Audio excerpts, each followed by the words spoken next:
Good afternoon, friends, and welcome to another episode of College and Career Pathways, where every Monday, Wednesday, and Friday at 2 p.m. we provide you with information on various colleges and universities, financial aid resources, technical schools, training programs, skilled trade professions, career exploration, and career readiness skills, all designed to help you make the best career decisions possible. I'm Toni Cureton, your host, and today we are going to be talking about choosing the right career for you.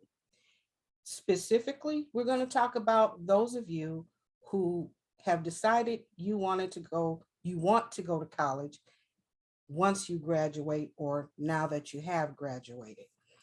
We're also going to be talking to you, those of you who are not certain whether or not they want to go to college. Okay, so which way will you go? What will you choose? What is the next step after graduation? Where do you begin? Where can you get help? Should you take a gap year? Should you go to work? Should you go to college? Today, I'm going to provide you with a timeline that will help you prepare to go to college. Step number one, your first step is to apply for financial aid. The FAFSA application opened on October 1st. It will remain open, although there is a deadline, March 1st, but that deadline does not mean that they will no longer accept any more financial aid applications. It just means that between October 1st and March 1st, these are the prime positions and the prime time to file for your financial aid. Financial aid is based on a first come, first served basis. So the sooner you get your application in, the better your chances are of getting the maximum award amount. So if you apply between October and March, you stand a very good chance, if you qualify, to get the maximum award amount for financial aid. The free FAFSA stands for free application for financial aid. You can go online and complete it right there online, or you can download the application and write everything in and mail it off. It is to be completed by current students and prospective college students. They will determine your eligibility for financial aid, and based on that, you will also be considered for other forms of aid from your state government, your local city government, and other scholarships, grants, and institutional scholarships and grants. Let me just say this. It is absolutely important, if you want to receive any type of financial assistance, whether it be from a grant, a loan, or a scholarship, that you fill this FAFSA application out. As a matter of fact, you really will not be considered for any other type of financial assistance if you don't fill out this FAFSA application, because every scholarship, every state grant, local grant program, every student loan program, every type of financial aid assistance refers to this FAFSA application to pull their information that they use to qualify you for their scholarships, grants, and loans. So your first step is to get this application filled out. If you haven't already done it, get it filled out immediately. With regards to financial aid, the FAFSA application awards you first for the Pell Grant. And the Pell Grant is free. You don't have to pay it back. They are distributed, like I said, on a first come, first served basis, so don't delay in filling out your FAFSA application. Completing the FAFSA application is required, like I said, in order to be considered for any type of student aid.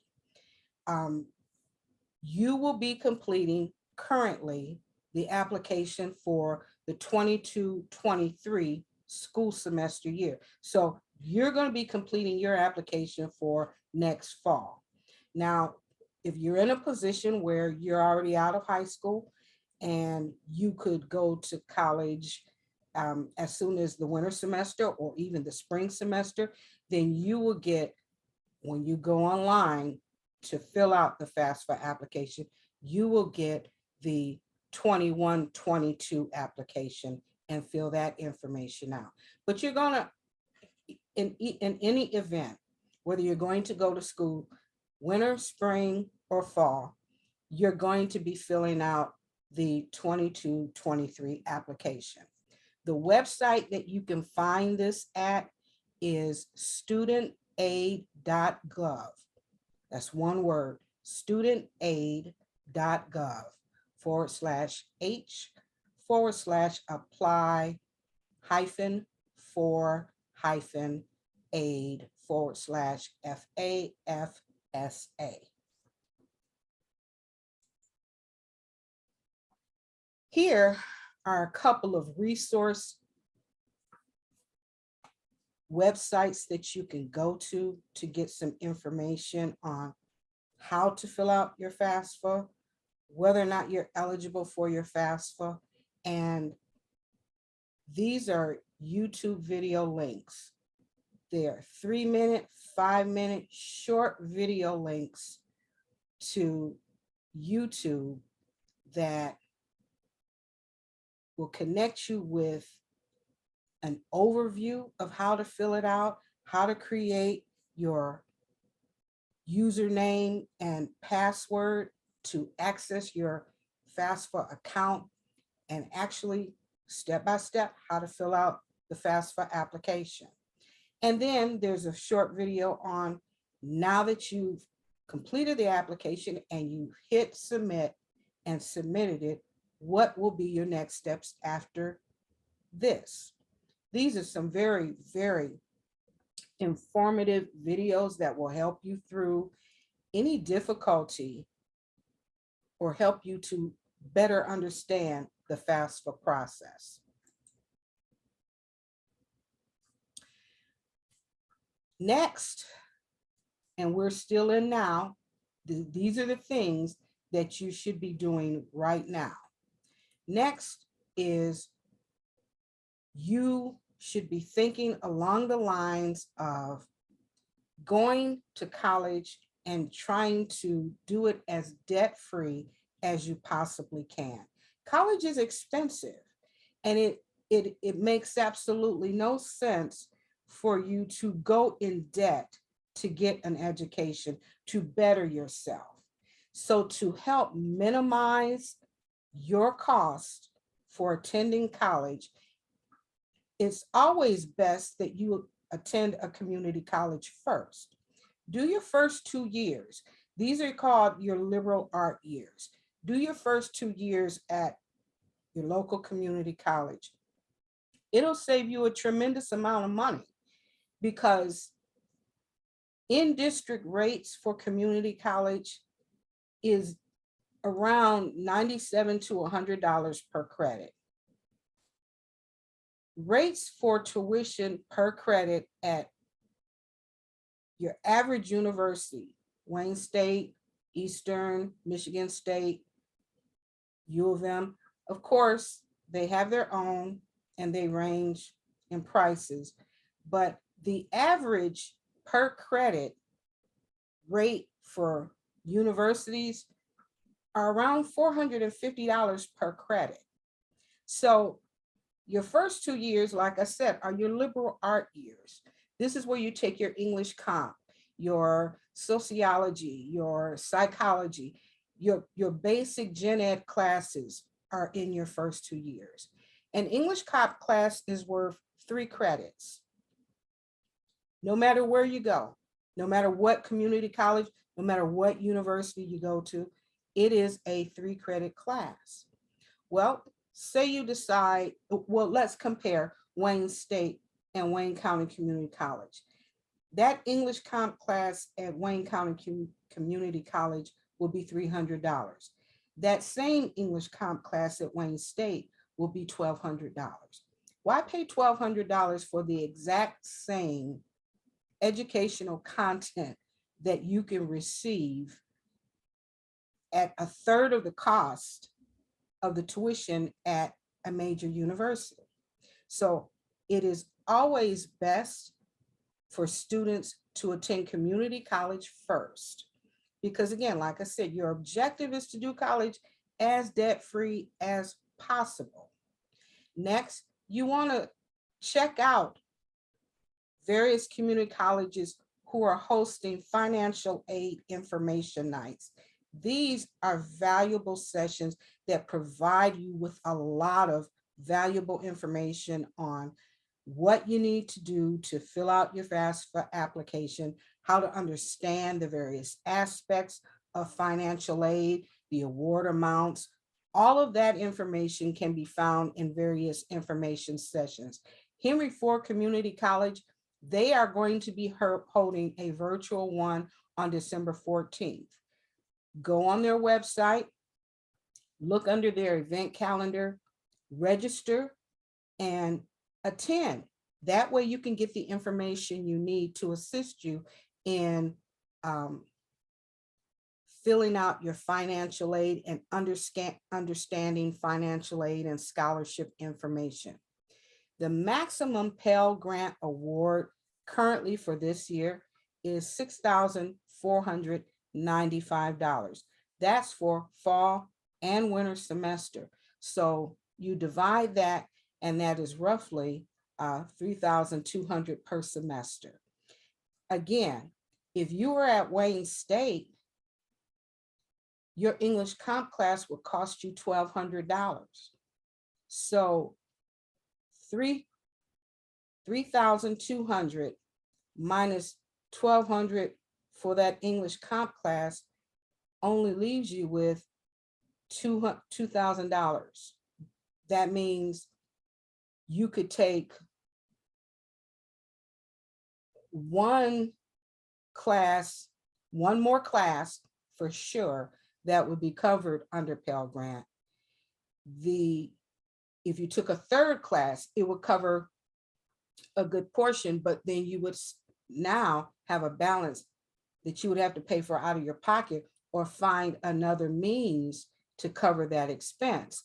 That's why if you do your first 2 years, and I promise you, I cannot stress this enough, if you do your first 2 years at community college, pretty much your full-time credit of classes that you take per semester will be covered along with your book and any fees that your classes may attach an amount to. It'll be covered under the Pell Grant. You know, and if you get your application in early, you'll get the maximum amount of the award, and you can apply all of that towards your tuition expenses. So again, if you haven't filled out the FAFSA application, fill it out, fill it out, fill it out. Use the resources that I just shared in the last slide. Attend as many financial aid information sessions as possible to gain a better understanding and help you out, and to find out about any other financial aid opportunities that may be available. Step number 2, you're in December now. This is December. So if you haven't done the application for financial aid, do that immediately. That way you'll get caught up to the timeline. So for December, you need to begin step 2. And step 2 is to begin to draft your scholarship essays and questions. There is so much scholarship money available It's not even funny.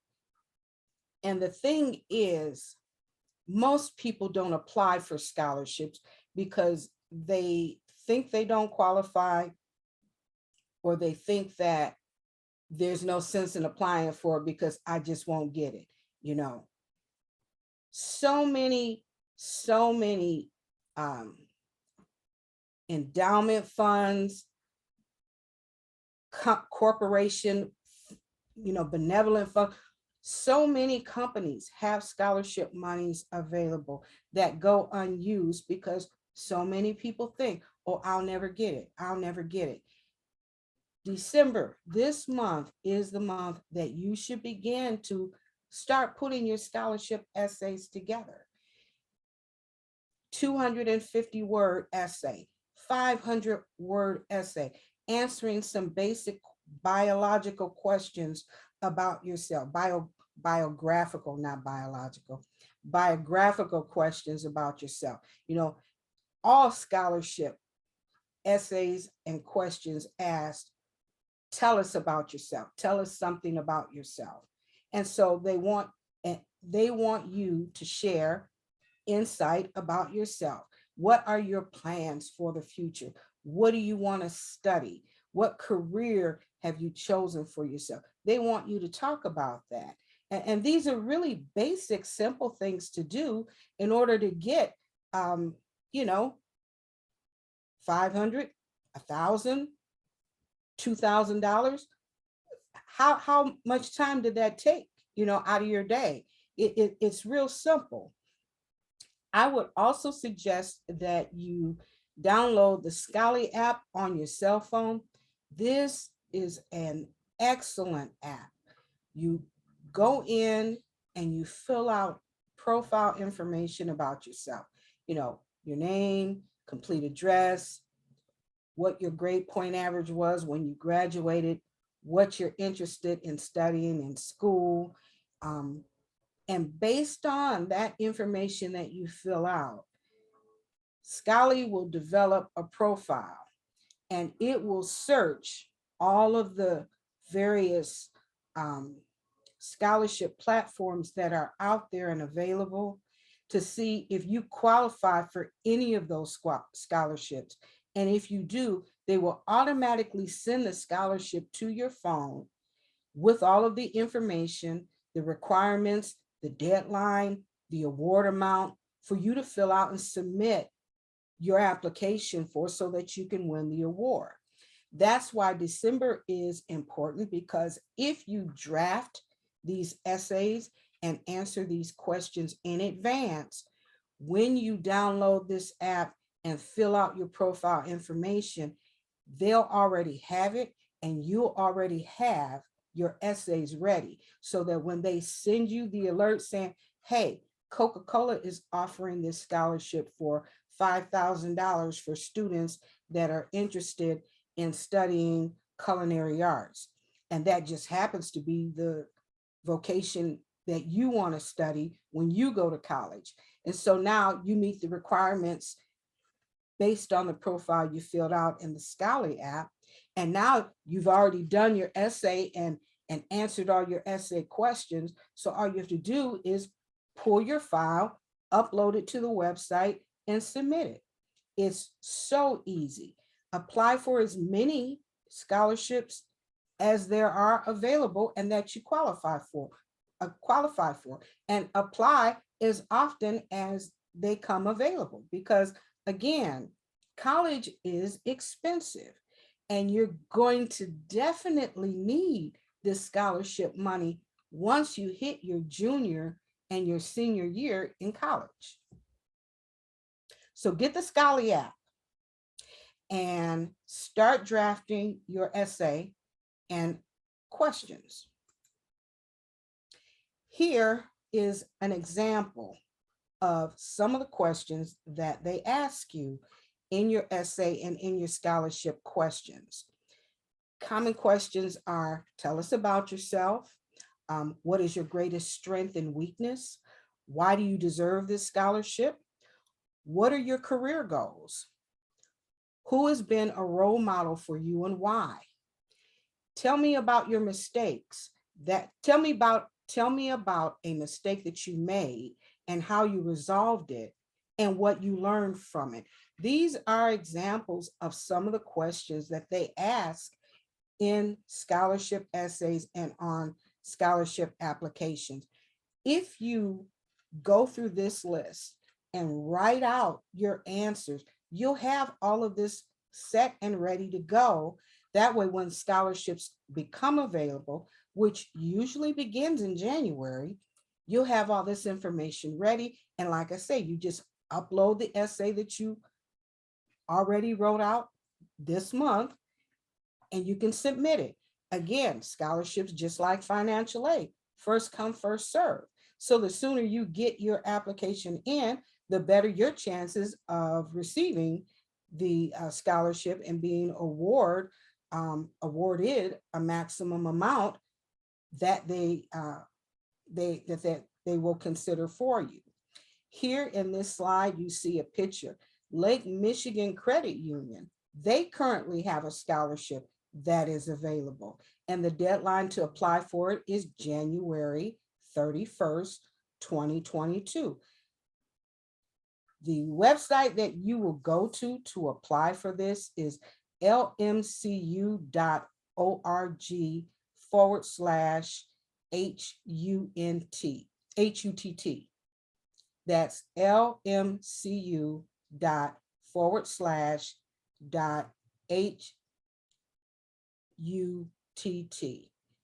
This is a $2,000 scholarship, and they want you to write an essay on what your future plans and goals are. So put together the essay, answer these questions, and keep them in a file. So every time a scholarship becomes available, you can just automatically apply for it. The time to begin to do that is now, December. Okay, step number 3, January. Complete your free online college admission applications to your local community colleges. Schedule free campus tour, either in person or virtual, with the schools. That way you can familiarize yourself with the campuses, the locations, where every building is, where you can receive student services, academic affairs. Familiarize yourself, do a virtual tour or do an in-person tour. It's optional right now because we are still in the middle of a pandemic, so you might want to be mindful, but certainly you can schedule a virtual tour to see what each school and what each campus offers that you're interested in attending. Next, set up your student portal. Every school that you will attend will give you a student number and a student account. And if you go in and set your account up, you can easily and readily access all of your school information, your transcripts, your tuition balances, your academic advising information for the various majors and minors that you're selecting.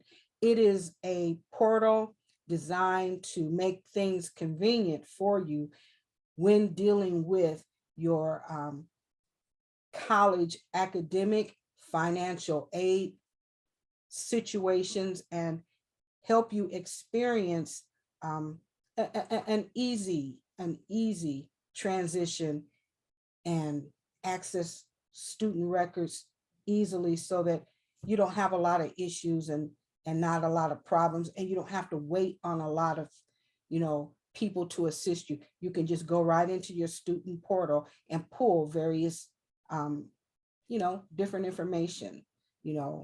Take a look at the grades that you completed for these, this semester or that semester. You can register for your classes from your student portal. You can do a whole bunch of things from your student portal. January is your time to apply. Once you apply and they accept you, set up a virtual or an in-person tour and set up your student portal and begin to check your school emails, because this is how they're going to communicate with you about different events, about different things that's going on with your financial aid, as well as your grades, and your instructors will communicate with you through your student portal as well.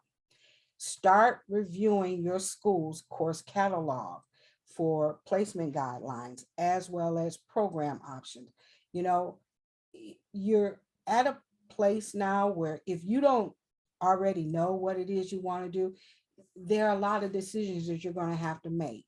And your course catalog is set up to help you figure out what it is you want to do. You know, make sure you go through each program and see what all of the requirements are, and see what how many classes you're going to have to complete. There is there, and it's set up for you to look at so that you can measure and compare different programs so that you can pick the best one for you. Because a lot of times in the past, a lot of kids, students didn't really know what they wanted to do. And so they wound up taking classes that they didn't need. That's wasting time, and it's certainly wasting money. You don't want to do that. Take a moment, go through your school's course catalog and figure and read, figure out which career path you want to take. Look at all the classes, because it'll show you all the classes that each one offers, and it allows you to plan out your college career per semester. You can look and see, well, I want to take this one next. I want to take this class after that. It will help you navigate through the entire process if you go through and take some time in advance. Don't wait. You got this. If this is the decision that you want to make, now you need to commit and complete all of the steps required for it. And that means that you have to do some investigating on your own to determine which is going to be the best path for you. So in January, this is where you begin to apply for community college or whatever school you want to go to. I'm speaking specifically to community college because, again, you want to do college as debt-free as possible. You don't want to have to take out student loans to cover classes. You want to do this so that when you graduate, you're not paying back a student loan. Let me just share from a personal experience. I've been out of school a long time. It was only in June, this past June 2021, that I finally paid off my student loan. Oh my God, you're talking about somebody who was happy and doing a happy dance. I did a happy dance that day. I'm finally free. But the message that I want to share is that it took a lot of years for that to take place. And you don't want that for yourself. So minimize, again, do it as debt-free as possible. So January, start applying for college. Step number 4, April. In April, you should be attending your school's orientation. You should be meeting with your academic advisor, and you should register for your first semester's classes. You can complete your orientation usually online with pretty much all of your colleges because, again, we are in a pandemic and everything pretty much has gone virtual. You can also schedule an appointment with your academic advisor via Zoom or Teams and meet with them to talk about what your career plan is and how you plan to get there and what you plan to study. Make good friends with your academic advisor and keep in regular communication with them because they will help make sure that you don't get off track and wind up taking something that you don't need. and wasting time. They are there to help guide you and let you get to the completion of your program in the most efficient, effective way possible. And again, begin to register for your first semester of classes in April. The earlier you register for classes, the better your chances of getting the classes that you want. There's nothing worse than planning out your class schedule for the semester, and then you go to register for that class and one of them is full and there aren't any more spaces left. Now you have a whole spot slotted out for that one particular class that you can't take because it's full. And oftentimes there's not another class that you can replace it within that spot. Many of your classes are going to be prerequisited, meaning you have to take this class before you can take that class. There's a part one, a part two, one step leads to another. And so you can't just look at your course catalog and go, okay, well, I'll take this one instead, because a lot of them will say, no, class macro 1020 has to be completed before you take this class, and econ 1040 has to be completed before you take this class. So be mindful of that, and that's why you should register as soon as possible. Now that you're going to go to college, your mindset should be not to procrastinate, but to do things immediately, because the sooner you get things done, the better position you are, the better position you'll find yourself in. You shouldn't be procrastinating, because once you get into college, you will find very quickly that everything is done on a timeline, a fast and accelerated timeline, and your professors want assignments completed by this date, that date, and that's how it's laid out. No sooner than you finish one, you have to address another. So get into the habit of doing things immediately as you find out. Also get into the habit of doing research so that you don't find out things at the last minute. Okay, step number 5. Now we are in June. So you're graduating from high school. Yay, congratulations. We're so happy for you. At this point in your timeline, you should be obtaining your transcripts from your high school and sending them to your college that you enrolled in. And you should also request a copy of your transcripts for yourself so that you have a record. Remember, once you receive your transcripts, keep it in a safe place.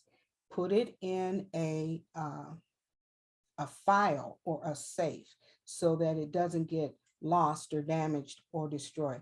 Also, take a photo with your cell phone and set up a file in your cell phone that keeps your documents and your records so that you'll have it.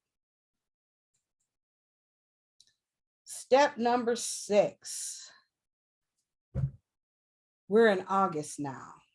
Now it's time to pay for the classes that you registered for.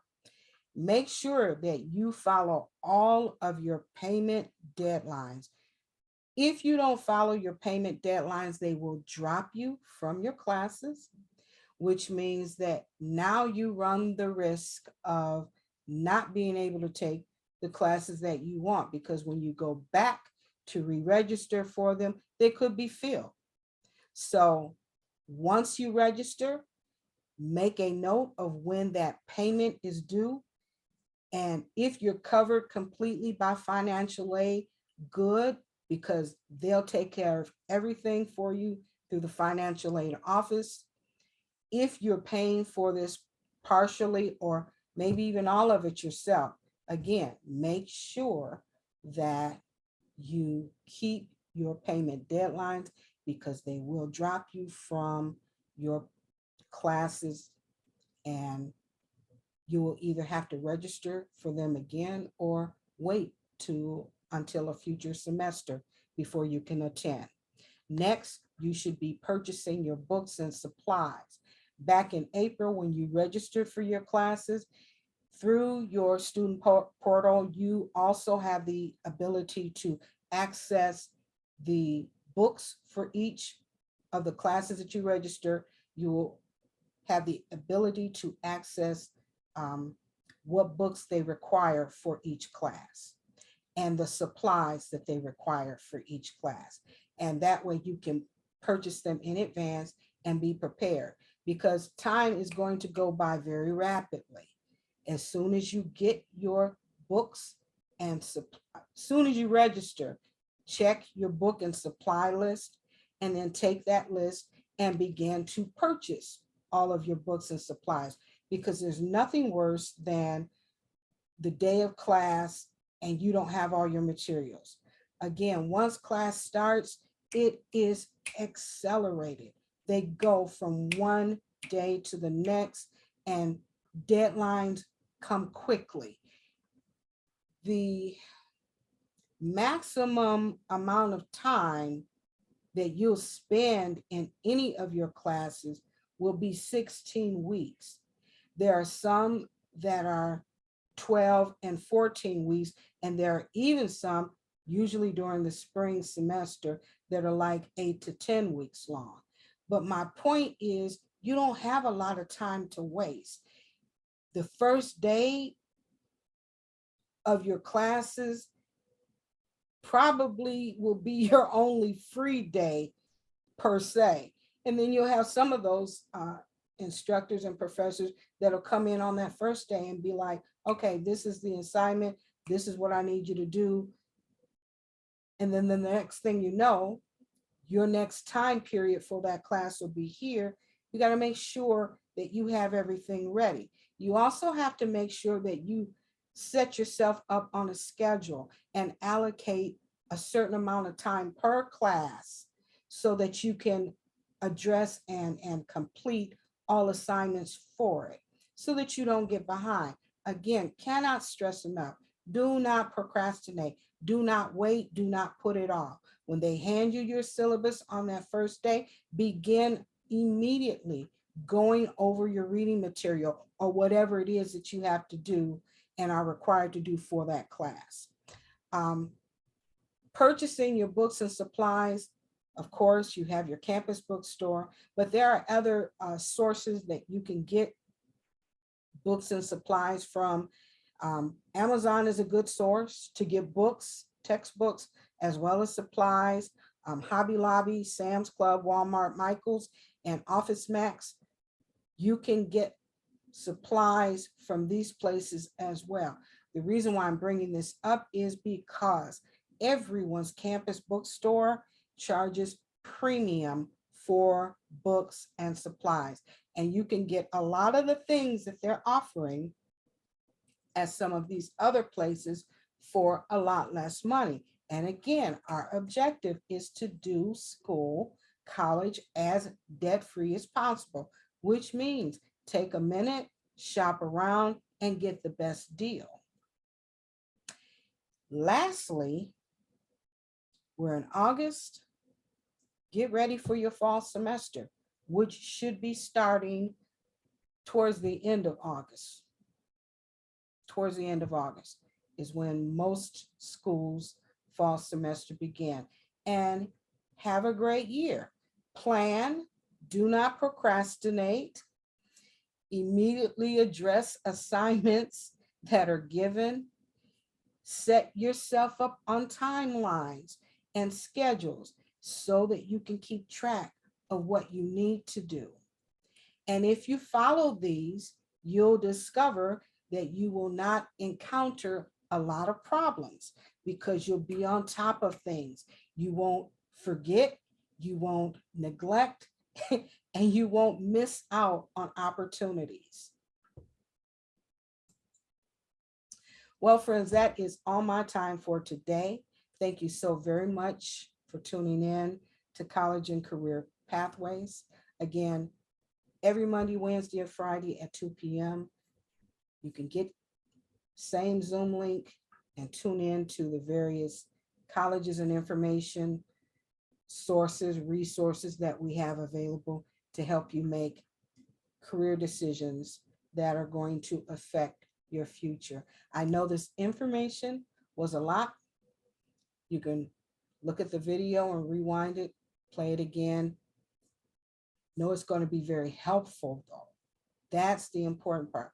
This is some really helpful, valuable information that can help you make some really good decisions about what it is you want to do. I'm Toni Cureton. Thanks so much for joining me. And everybody have a great day.